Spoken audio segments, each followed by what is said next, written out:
Still with me, criminal defense attorney Stephen King. All right, Stephen, I'm going to take you through a few of the motions that were decided today. I want to get your thoughts on them. First and foremost, there were a couple of things regarding the health of the defendant. One was that he had suffered a broken hip. This was after the incident a couple of years later. The judge said we're not going to allow information of that in, but she will allow testimony that he was diagnosed with cancer in 1988, which was a number of years before this incident. Your thoughts on those two decisions? That's very interesting because it's just going to go to his state of mind, state of being, meaning under the circumstances, did he feel in fear for his safety? So it's very interesting that she allowed this, you said, a 1988 medical condition. But I think she's just essentially saying if it's going to go to his state of mind, it's relevant and the jury can hear about it. Yeah, fair enough. I think, yeah, if he's thinking, hey, I'm not the guy I used to be. I'm a big guy, but I had cancer. Things aren't as, it works the way they used to work. So I get that.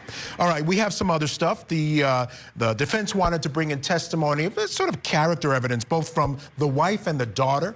Judge said, not going to allow you to bring in evidence from those guys to testify about what a great guy dad or my husband was. What are your thoughts on that?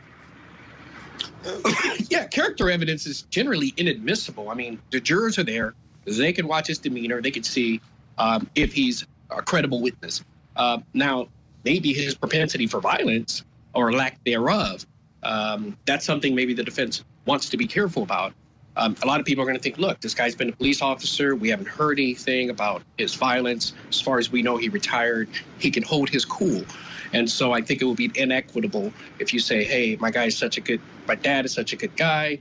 He did all these great things. And there's nothing to really counter that. And really, how relevant is it to what happened under the circumstances? Yeah, the defense needs to be careful. There's a couple people sitting out there who have had similar instances with the defendant regarding his actions in movie theaters, et cetera, that definitely don't shine a good light on him. So if they go too far with any of that, judge going to allow all that stuff in. The last thing is testimony about Vivian's health issues. That's his wife, Vivian Reeves. She's got health issues as well. She's going to allow testimony about her health issues as well. Your thoughts on that? Well, I mean, if the defense is going to say defense of others, like, you know, look, this guy's aggravating us, you know, my wife's condition, my condition, and that's why I acted that way, then they're certainly entitled to that.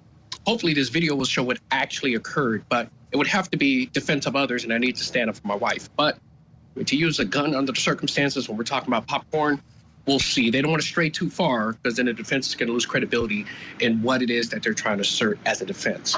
Yeah, absolutely. I can absolutely see them making those exact arguments. The final one I want to address is this one involving signs outside the theater. And we showed them earlier. One says no weapons allowed. The other has a sort of like a no allowed sign with a gun and a knife, so no weapons allowed in the theater. This guy goes in the theater with a gun. Judge said too prejudicial, not probative of any material fact. But I say it goes to state of mind. If you have a guy who's carrying a gun, goes into a theater, seeing the sign saying you're not supposed to have a weapon, he thinks a little bit above the law. I mean, that to me plays into his whole mindset going into it. But the judge said no evidence of those signs. And there we see one of them that was posted outside the movie theater when he went in. These will not be shown to the jury. Your thoughts on that? That's very interesting. I think the judge is trying to do the best that he can to give him a fair trial.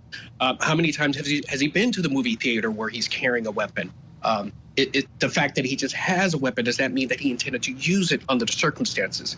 So the judge wants to have some sort of control over this case and not get into cumulative matters or matters that may cause the jury to go behind the scene or the scope of the evidence that's going to be presented. So I think the defense that's a big ruling for the defendant. If I was the judge, I would have let it in, but I think the judge is trying to keep the case very narrow and specific as to whether or not the victim's conduct arised to such a circumstance that the defendant was justified in using the weapon. So I think the judge is just trying to keep a careful scope on what's occurring here. Yeah, I couldn't agree more. At the end of the day, you know, I think while it does go to mindset, it doesn't prove any material fact. And I think you're exactly right. The judge really wants to keep it focused in on the actions of him at that moment, how he was responding, both parties, et cetera, not all this other extraneous stuff. So, okay, I think it could have went either way, but you're right. Big win for the defense there. All right, stand by.